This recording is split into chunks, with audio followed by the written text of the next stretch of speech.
చదువుకున్నారా? మన జిల్లాలో మొత్తం ఎంతమంది వివోఏలు ఉన్నాం మనం? 1100 1200?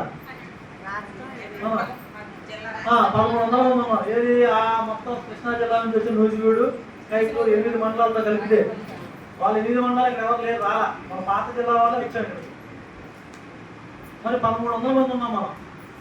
1300 మంది ఉంటే మన దృష్టికి వచ్చింది 150 మంది తీస్తే ఉద్యోగాల్లో వచ్చి మన దృష్టికి రాకుండా 100 అంటే 1300లో 200 మందిలో 300 మంది ఉద్యోగాలు తీసారా లేదా? ఏ ప్రభుత్వం అధికారంలోకి వస్తే ఆ ప్రభుత్వం మాకు నచ్చిన వాళ్ళు పెట్టుకుంటామని చెప్పి తీసేసే పరిస్థితి కేవలం మన వివోఏలో ఒకటి.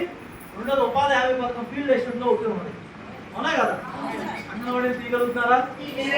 ఆశావర్గం తీయగలుగుతున్నారా?